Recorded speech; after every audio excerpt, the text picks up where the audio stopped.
mesdames et messieurs, dont le jury l'année prochaine sera présidé par Monsieur Baru.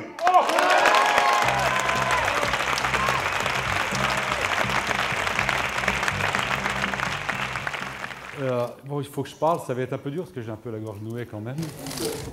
Évidemment, je suis très heureux d'être ici à cette place. Vous ne pouvez pas vous imaginer à quel point.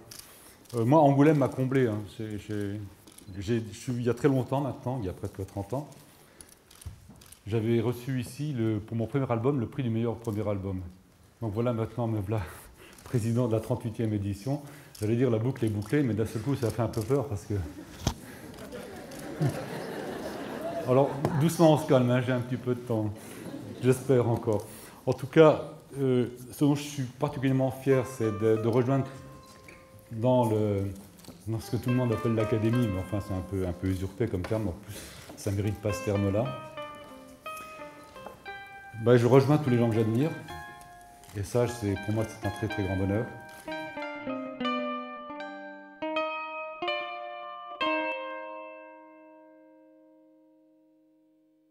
Vraiment un ovni, un gars qui arrive avec une œuvre, une idée très précise. Et donc ça nous correspondait, mais totalement ce qu'il nous amenait. On s'est dit, ça y est, on a trouvé le génie, quoi.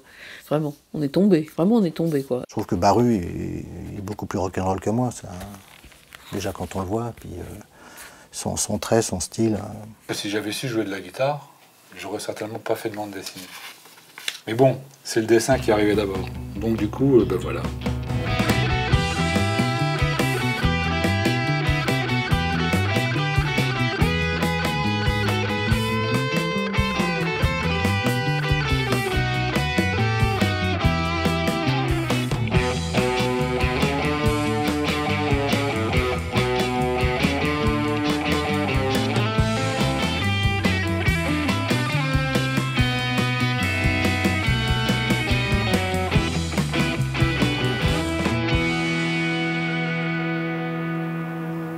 Je sais que je suis quelqu'un de l'Est. Moi, je suis un bâtard, quoi. Un bâtard fier de l'être.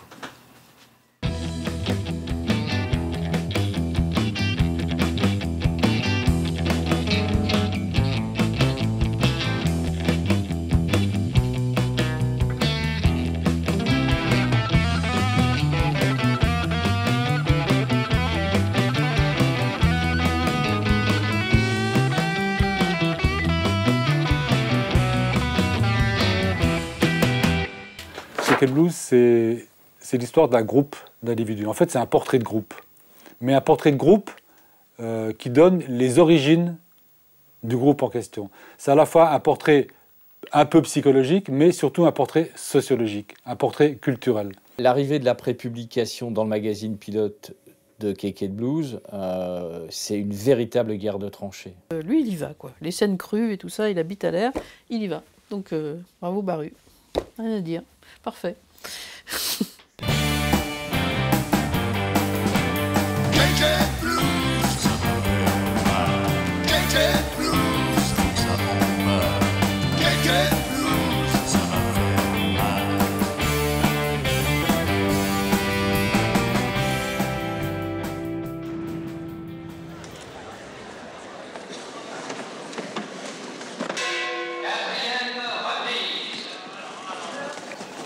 Et puis le goût pour la boxe, et peut-être que j'ai toujours aussi aimé moi les films de boxeurs. Mais sauf que je n'avais pas compris pourquoi j'aimais ça. Mais simplement c'est que ça a à voir avec une forme admise de la violence, quoi. Mais au point de vue de la chorégraphie, la boxe c'est rigoureusement imbattable. Et simplement c'est que ça renvoyait toujours à des parcours singuliers et à des gens qui cherchaient à échapper en fait à leurs conditions. C'est ça qui m'intéressait le plus.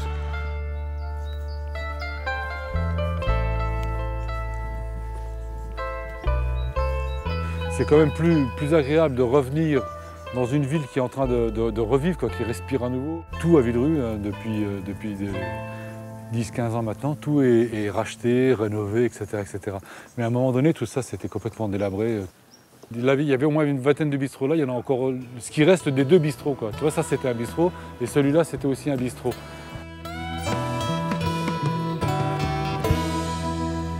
avait des bourgeois des grandes villes de province ou de Paris qui étaient emballés par Cake et Blues. Je me demandais ce qu'ils y trouvaient, quoi. Et déjà, je pense qu'ils y trouvaient probablement la concrétisation, enfin la confirmation de certains clichés qu'il y avait sur les ambiances qui allaient avec la Lorraine industrielle, etc.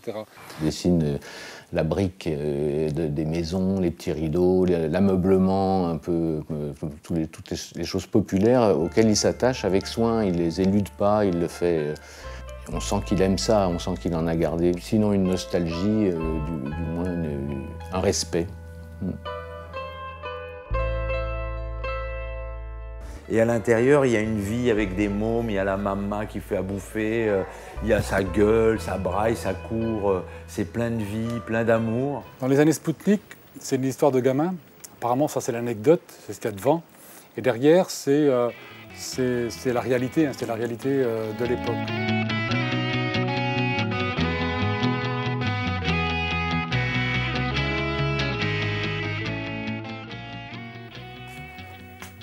Toujours dans les années Spoutnik, sur la côte de la Fontaine, avec les pointillés de la frontière. Dans la côte de la Fontaine, donc avec par en haut, par en bas, c'est là qu'on se rencontrait pour se taper dessus.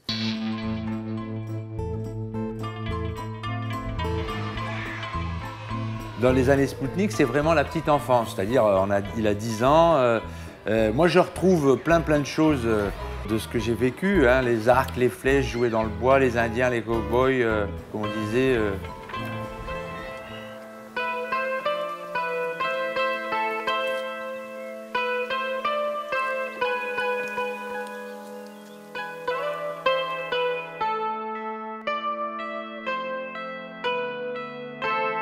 Pour tout le monde, il y a le centre du monde, il est quelque part, quoi. Et bon, la Terre, elle est ronde, mais le centre de la Terre ronde, c'est ici, c'est le café du stand. C'est-à-dire que c'est là où j'habitais, tout là-haut.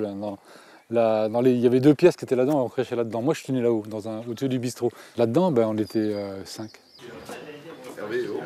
Et là, dans le bistrot, moi, il y a des ingrédients qui sont absolument indispensables. C'est 1, le jukebox, 2, le flipper, mais il n'y en a plus. Ici, il n'y en a pas. Et surtout, pas oublier le distributeur de cacahuètes. Rouge, le distributeur. Mes copains d'enfance, je les vois, je commence à parler, c'est comme si on ne s'était pas parlé depuis hier. Je ne vais pas les voir pendant 3 ans, je vais les revoir après. Et on va peut-être continuer la conversation qu'on a commencé aujourd'hui.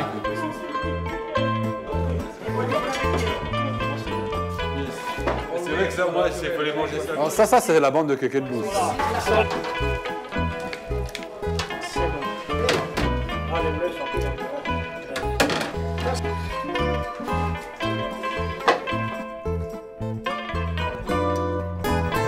Il y a beaucoup de cuisine, hein, dans mes histoires. Mais d'abord, il y a une raison tout à fait simple et banale, c'est qu'on habitait dans des endroits qui n'étaient pas très grands. Il y avait 1 pièce, 2 pièces, 3 pièces au maximum. Et la cuisine, c'était l'endroit où on se tenait tous. Et on ne peut pas parler de la culture ouvrière sans parler de la nourriture. D'ailleurs, est-ce qu'on peut parler de culture sans parler de nourriture ?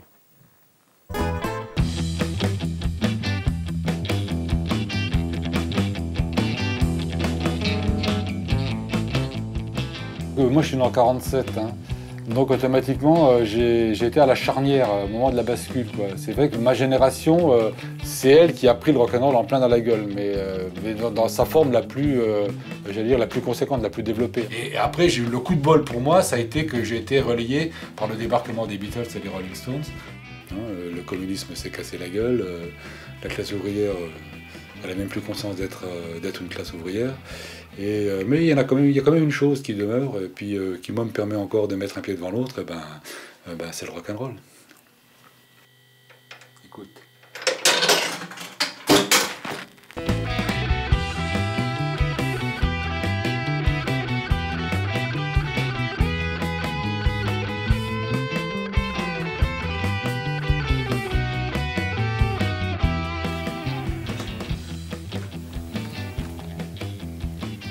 Je m'appelle Hervé Baruléa, Baru pour la bande dessinée.